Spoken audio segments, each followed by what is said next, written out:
July 2020 tour, part 2, Marten River. Another amazing campsite, which is really, really hard to get into.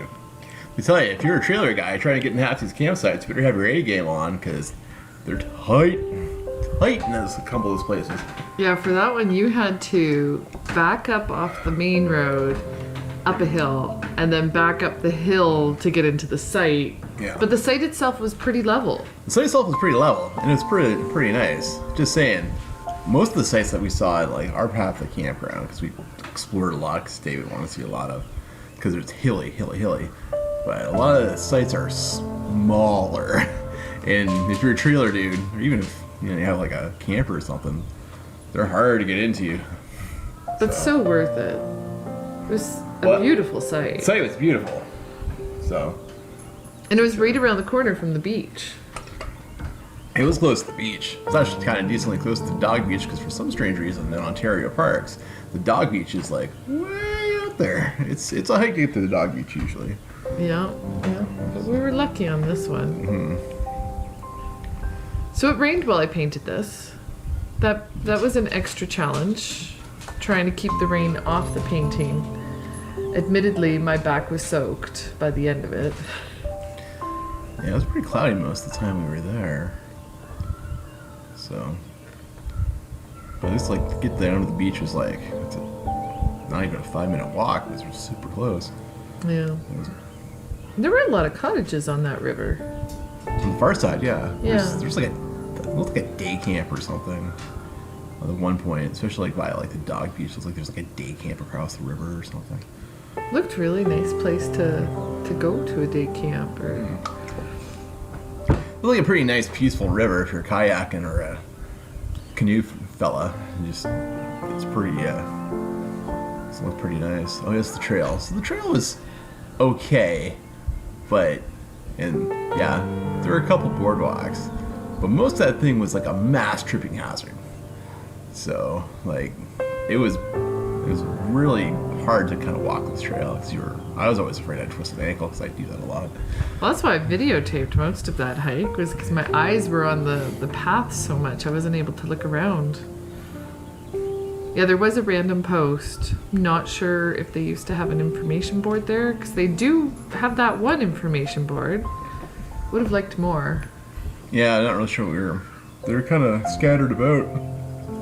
But they did have a fair amount of arrows to let us know which path we're on. Yeah, it's fairly well marked when you kind of look to see the arrow, but there were so many roots, rocks, and crag. It was an okay hike, but it wasn't the most enjoyable because you're always just watching your feet because it was just so sketchy.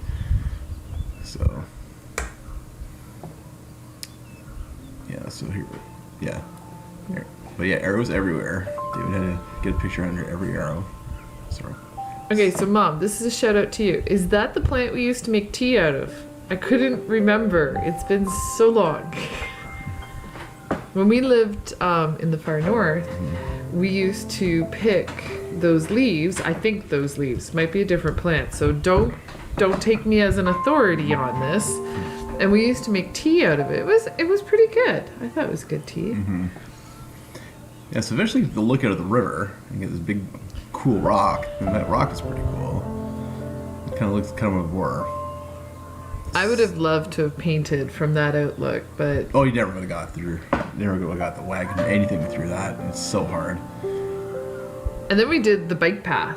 Yeah, so the bike path is little. What's the word I'm looking for? Rough.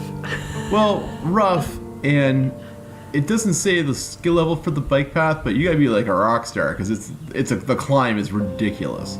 Well, here's our favorite part right here. This was a huge treat. Yeah, so the guys in that campsite, like right in front there, they were there for like 2 weeks, I think they said. And so this fox comes out every day, just kind of chilling like it's cool and looking around for stuff.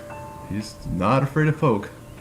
Not at all. Not at all. I mean, he was, 3 feet from me? It was kind of like, a little sketchy too, because it's a fox, who knows, right? What does the fox say?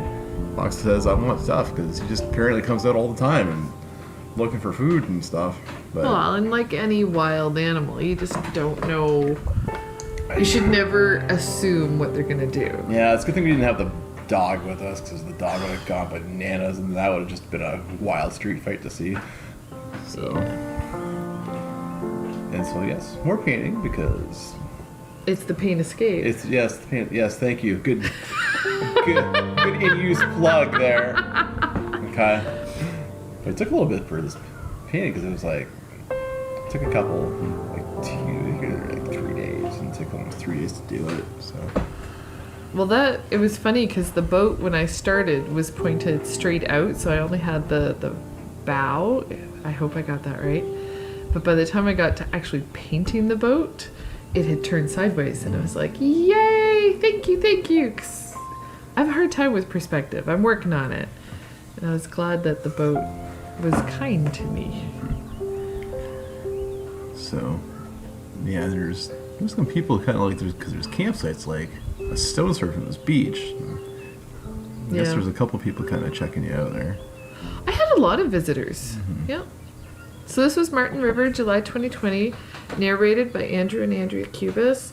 I called the painting Martin's Boat. Thank you so much for watching. Thank you, Andrew, for helping me narrate. No problem. And we'll see you next time.